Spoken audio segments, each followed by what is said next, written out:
Okay. All right. Matanga Kurekod. Good day, everyone, all over the world. We thank you for watching our channel. We thank you for subscribing to us. We thank you for the support.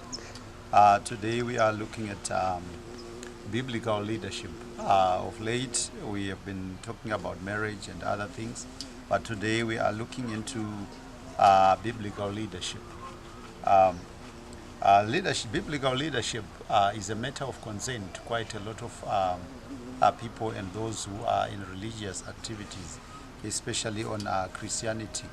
The way things are in our day-to-day living, there is a lot that people are questioning on how our leadership is and how things are going. But it is for this reason that we have decided to dwell to have such a topic where we discuss or where we talk about biblical leadership. We know that our church leadership and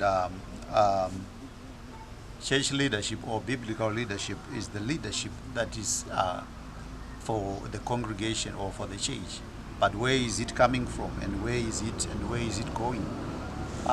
Philosophers, they talk about three questions that a human being must ask himself: where am I coming from, and where am I going? That is the same question that we have to ask ourselves when we talk about church leadership.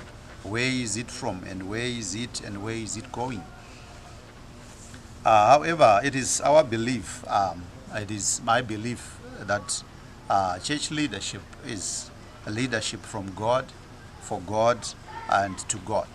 The church is being led from God, for God, and are going to God. So our churches are supposed to be taken from God, and for God, and to God. So no one can lead a church for himself. The church belongs to God, and all people that have been called into leadership are supposed to lead the church for God and going to God. We cannot lead our churches to ourselves. We cannot lead the churches for the purpose of ourselves. We are leading the church for the purpose of the one who created heaven and earth. The church was started by God, and it has to be led to God and for God. One mistake that we are doing nowadays is that we all make it a point that people rely more on us, and we think or we believe or we live thinking that every person that is following our churches belongs to us, which is not true. Everyone who is following us in churches or wherever we preach is not following us, but is following the word that is in us, that was put by God. That word belongs to God, and those people, they belong to God. So as we talk about leadership, we'll talk much about how, and looking at other examples of leadership as we continue. But before we go a lot into leadership, let's look at what others say about leadership. Leadership, according to Dr. Myles Munroe, leadership needs a link that produces what he calls true leaders. And these true leaders, they only come when they have a spirit of leadership, and this spirit of leadership is coming from God. So there is no one who can be a true leader without being led by the Holy Spirit, or without being led by God. Because these true leaders are those leaders that do not jeopardize on the truth, that do not jeopardize on what they have been called for. They stand for what they have been called for. They don't compromise. They lead by example. They are prepared to do anything to show that they have been sent by God. So true leadership is void of corruption, is void of theft and every evil that we might think of, is void of sin. That is true leadership. So that true leadership is only found in God. Let's look at also the definition of leadership according to Susan Ward, that is 2017. In a book, The Making of a Leader, Dr. J. Robert Clinton describes biblical leadership as a dynamic process in which a man or woman with God-given capacity influences a specific group of God's people toward his purposes for the group.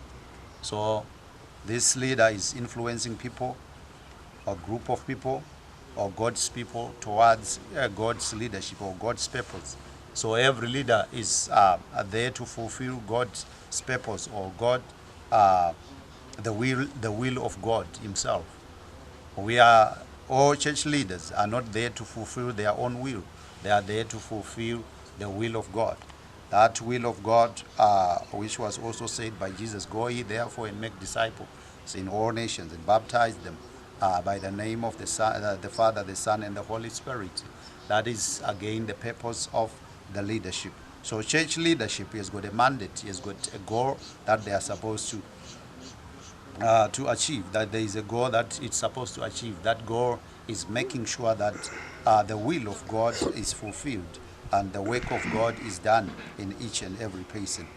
However, as we continue, Dr. Myers as well, my role specified that not every influence that is in leadership leads to true leadership.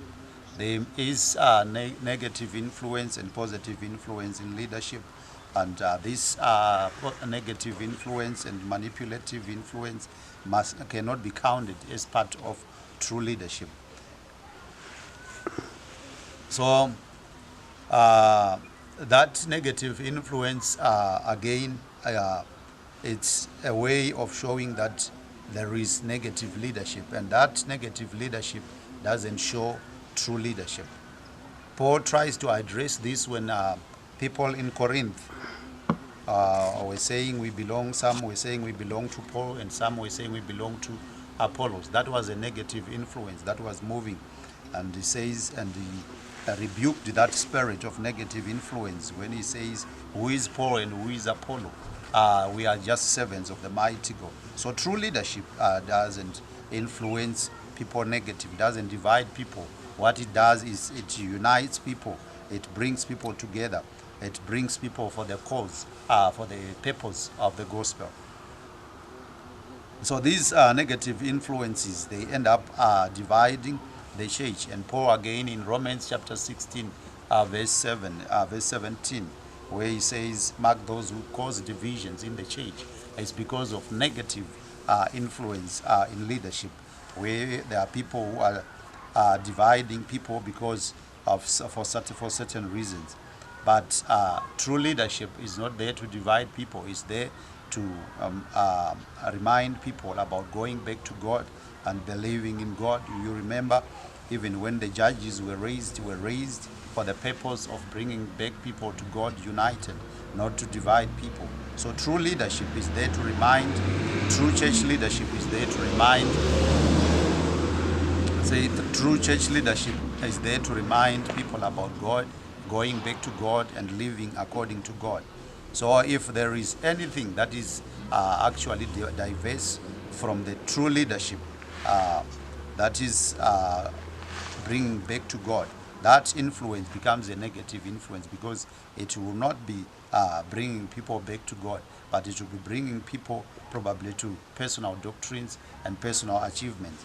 Anything that goes against the will of God, or against that goes against bringing people back to God, it becomes one of the negative things that the devil will be bringing to divide the house of God. So church leadership, however, should be different from the world leadership. The people in the world, they know that they are doing it for certain benefits. They are leading, and as they lead, they also loot, they also corrupt, they also do a lot of things that you cannot expect from any good leader. So in that, in their leadership, some of them, they don't care who wins. It will be a win-win situation. They don't care about who loses in that situation. But in biblical leadership, it must be different. The world leadership doesn't worry about the behavior. Some people, they can still lead, but with their awkward and obscene behaviors, and some with their bad characters.